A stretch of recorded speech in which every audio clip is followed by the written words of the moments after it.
매일 성경 묵상을 돕는 해설 가이드입니다. 안녕하세요. 묵상 코치입니다. 함께 읽고 나눌 말씀은 갈라디아서 2장 1절에서 10절까지 말씀입니다. 먼저 1절에서 2절 읽겠습니다. 14년 후에 내가 바나바와 함께 디도를 데리고 다시 예루살렘에 올라갔나니 계시를 따라 올라가 내가 이방 가운데서 전파하는 복음을 그들에게 제시하되 유력한 자들에게 사사로이 한 것은 내가 다름질하는 것이나 다름질하는 것이 헛되지 않게 하려 함이라. 1절에서 2절은 바울의 두 번째 예루살렘 방문을 언급합니다. 해심 후 바울은 3년 만에 예루살렘을 처음 방문하고 14년 후에 다시 방문하였습니다. 본문이 바울의 기근 방문에 대한 해고라고 가정해 볼 때 바울의 해심이 주 31년에서 32년, 2차 방문이 44년에서 45년 어간이었다라고 고려해 볼 때 1절에서 말하는 14년 후에는 1차 예루살렘 방문으로부터 14년 후가 아니라 해심으로부터 계산된 14년 후라는 점을 알 수 있습니다.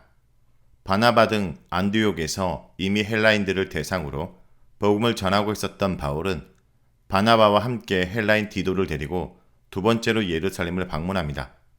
2절에서 계시를 따라 올라갔다라는 내용은 기근 방문 전에 아가보가 천하의 기근이 들 것이라 예언했던 내용을 일컫는 것으로 보입니다.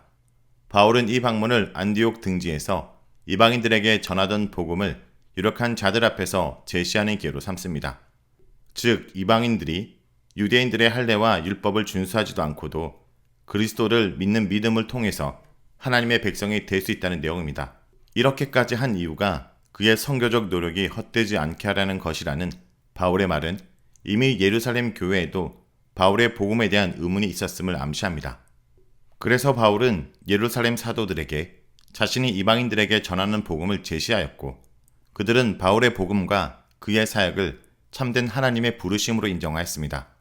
복음은 타협과 조정의 대상이 아니지만 그 복음을 전하는 태도에는 신중한 지혜가 요구됩니다. 내가 진리를 선포한다고 해서 내 마음대로 할 수 있는 것은 아닙니다. 오히려 바울은 복음을 제대로 전하기 위해 자신의 모든 권리를 포기하는 희생과 섬김의 자세를 취했습니다. 다음은 3절에서 5절 읽겠습니다. 그러나 나와 함께 있는 헬라인 디도까지도 억지로 할례를 받게 하지 아니하였으니 이는 가만히 들어온 거짓 형제들 때문이라. 그들이 가만히 들어온 것은 그리스도 예수 안에서 우리가 가진 자유를 엿보고 우리를 종으로 삼고자 함이로되 그들에게 우리가 한시도 복종하지 아니하였으니 이는 복음의 진리가 항상 너희 가운데 있게 하려 함이라. 사도들은 헬라인 디도에게 할례를 강요하지 않았습니다. 아마 디도와 같은 신실한 이방 제자의 존재는 바울 복음이 참 복음임을 알게 하는 중요한 단서였을 것입니다. 하지만 실제 하나님의 일하심에 눈과 귀를 막고 할례를 고집하는 이들도 있었습니다. 이들의 실수는 할례를 요구한 것 자체가 아니라 그로 인해 하나님의 일하심을 보지 못했다는 사실이었습니다. 사도들은 할례가 아닌 참 증거를 보았고 거짓 형제들은 할례와 같은 외적 조건에 집착하며 하나님의 일하심에 관심을 기울이지 않았습니다. 거짓 형제들은 이방 신자들의 자유를 빼앗는 자로 규정됩니다. 이는 율법을 지켜야 될 의무로부터 자유가 아니라 할례나 절기 준수와 같은 헛된 가치와 수단들에 대한 얽매임으로부터 자유를 의미합니다. 그래서 자유 혹은 해방은 생명의 성령 활동과 관련됩니다. 이 성령의 선물은 십자가와 부활의 복음을 믿음으로 주어집니다. 갈라디아인들은 어리석음은 저급한 삶을 살다가 갑자기 율법의 계명을 지키게 되었다라는 것이 아니라 참된 삶을 살도록 우리를 자유케 하시는 성령의 역사를 팽개치고 무기력하고 무가치한 외적인 조건들에 의지하려 한다는 것입니다. 모든 사람들에게 모든 것이 될 수 있었던 바울이지만 거짓 형제들의 잘못된 요구에는 잠시도 굴복하지 않았습니다. 이런 일관된 태도는 그가 섬기는 이방 성도들의 영적 건강을 위해 대단히 중요했습니다.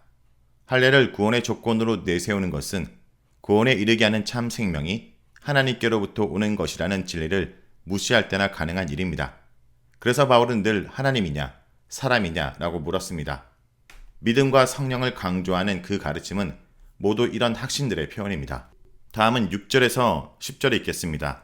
유력하다는 이들 중에 본래 어떤 이들이든지 내게 상관이 없으며 하나님은 사람을 외모로 취하지 아니하시나니 저 유력한 이들은 내게 의무를 더하여 준 것이 없고 도리어 그들은 내가 무할례자에게 복음 전함을 받은 것이 베드로가 할례자에게 맡음과 같은 것을 보았고 베드로에게 역사하사 그를 할례자의 사도로 삼으시니가 또한 내가 역사하사 나를 이방인의 사도로 삼으셨느니라. 또 기둥같이 여기는 야고보와 게바와 요한도 내게 주신 은혜를 알므로 나와 바나바에게 친교의 악수를 하셨으니 우리는 이방인에게로 그들은 할례자에게로 가게 하려 함이라. 다만 우리에게 가난한 자들을 기억하도록 부탁하였으니 이것은 나도 본래부터 힘써 행하여 왔노라. 하나님은 사람의 외적인 조건에 좌우되는 분이 아닙니다. 하나님은 사람들 사이에서나 통하는 헛된 가치로 사람을 판단하지 않으십니다. 핵심 이전 바울이 그랬던 것처럼 당시에는 외면적인 유대인으로서의 조건들이 가장 중요한 자랑거리 중 하나였습니다. 하지만 그런 조건들은 사람들 사이에서만 중요했고 다른 사람을 구별하고 차별하는 데만 유용했습니다. 예수님을 만나고 성령을 받았던 그리스도인들은 그런 조건이 무의미하다는 것을 절실히 깨달았습니다. 그들은 본래 하나님은 그런 외적 조건 대신 사람의 본질과 그 본질에서 흘러나오는 행위를 기준으로 심판하는 분이라는 것을 깨달았습니다. 믿음은 결코 이 심판의 원리를 상대하지 않습니다. 심은 대로 거둔다라는 원리는 변하지 않는 하나님의 진리입니다. 하지만 사람들은 죄의 지배 아래 있습니다. 그래서 참된 삶은 새롭게 하시는 하나님의 은혜가 필요합니다. 이 은혜는 사람의 외적 조건에 따라 주어지는 것이 아닙니다. 이는 오로지 예수 그리스도를 믿는 믿음을 통해서만 주어집니다. 믿음으로 성령을 받는다라는 말을 반복하는 이유가 바로 여기 있습니다. 예루살렘 지도자들에 대한 바울의 태도는 바로 이런 원칙 아래 설명할 수 있습니다. 하나님은 단지 그들이 영향력 있는 사도라는 이유만으로 그들의 손을 들어주지 않습니다. 그들이 복음의 진리를 판단하는 것이 아니라 하나님께서 그들에게 지도자의 권위를 부여하십니다. 따라서 복음의 진리에 관한 한 그들은 아무런 영향력을 미칠 수 없습니다. 그들은 다만 바울을 통해 일하시는 하나님의 모습을 확인하고 이를 인정할 수 있을 뿐입니다. 문자적으로 번역하면 바울은 무할례의 복음을, 베드로는 할례의 복음을 맡았습니다. 여기서 할례와 무할례는 할례자와 무할례자를 나타내는 일종의 한유입니다. 두 개의 다른 복음이 존재하는 것은 아닙니다. 다른 복음은 없나니 라는 이 표현은 동일한 복음이 전해지는 상이한 두 대상을 말합니다. 베드로는 할례자인 유대인을 대상으로 한 사역을 맡았고 디아스포라 출신 바울은 이방인을 섬기는 사도로 부르심을 맡았습니다. 하지만 이들이 전하는 복음은 공의 십자가에 달리고 부활하신 예수님에 관한 복음입니다. 물론 대상이 달라지면 본질과 무관한 것들은 달라질 것입니다. 당시 교회는 할례 역시 그런 지역적인 것 혹은 상관없는 것 중 하나라고 생각했습니다. 유대인들과 이방인의 구분은 하나님의 백성을 규정하는 데 무의미했습니다. 물론 사소한 것에 대한 간용은 중요한 것이 무엇인가를 분명히 알았을 때 가능해집니다. 예루살렘 사도들은 복음의 본질이 무엇인지 알았고 이 중요한 진리에 비추어 사소한 것들을 사소한 것으로 간주할 줄 알았습니다.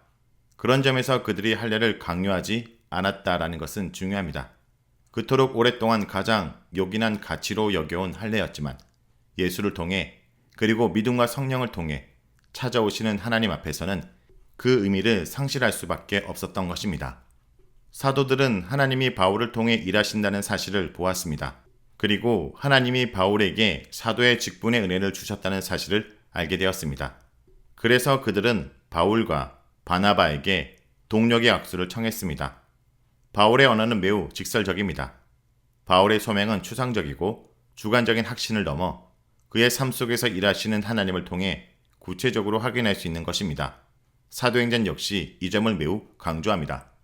자, 여기까지가 갈라디아서 2장 1절에서 10절까지 말씀입니다.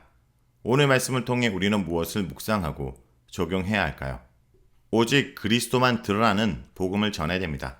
바울은 헬라인 디도가 할례를 받도록 하지 않음으로써 자신의 사역을 헛되게 만드는 일을 결코 허용하지 않았습니다. 할례를 포함한 율법 준수를 강요함으로써 복음이 주는 자유를 빼앗고 다시 율법의 속박 아래 두려는 거짓 형제들의 관계를 간파했기 때문입니다. 우리에게 순종의 책임뿐 아니라 복음의 진리를 훼손하려는 가르침과 사상과 그리고 세속주의에 대한 분별의 책임도 있습니다. 예수 그리스도만으로 충분하지 않다라고 생각하는 순간 우리도 율법이든 전통이든 돈이든 권력이든 그것들의 종이 될 수 있음을 기억해야 됩니다.